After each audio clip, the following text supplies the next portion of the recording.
नगर परिषद आणि नगरपंचायत निवडणुकीसाठी अर्ज भरण्याची मुदत संपली। आजपासून अर्जांची छाननी केली जाणार। अर्ज छाननीच्या नंतर वैध उमेदवारांची यादी जाहीर होणार।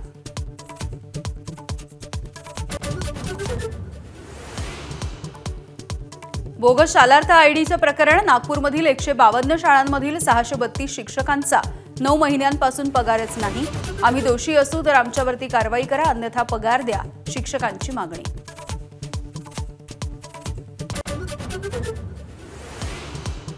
आरक्षित जागांची संख्या 50% जास्त झाल्यास निवडणुकाच रोखू, सुप्रीम कोर्टाचा कठोर इशारा। एससी एसटी ओबीसी आरक्षण 50% आतच ठेवा, सुप्रीम कोर्टाचा आदेश।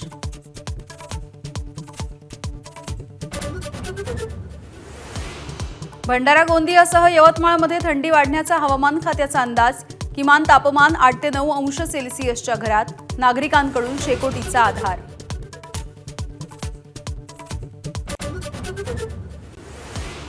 मुंबई आणि परिसरामध्ये कालपासून सीएनजीचा तुटवडा। गेल कंपनीच्या सीएनजी गॅस पाईपलाईनमध्ये बिघाड झाल्यामुळे रिक्षा टॅक्सी चालकांच्या लांबच लांब रांगा।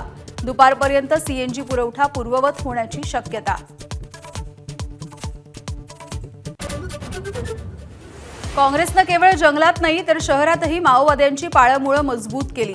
अर्बन नक्षलवादाच्या मुद्द्यावरून मोदींचा काँग्रेसवर घणाघात। पंतप्रधान मोदींचे रामनाथ गोयंका व्याख्यानमालेमध्ये विधान। दिल्ली बॉम्बस्फोटाच्या प्रकरणामध्ये एनआयएची मोठी कारवाई। दहशतवादी उमरचा दुसरा साथीदार दानिश याला श्रीनगरमधून अटक। हमाससारखा ड्रोन हल्ला करण्याचा कट होता, सूत्रांची माहिती।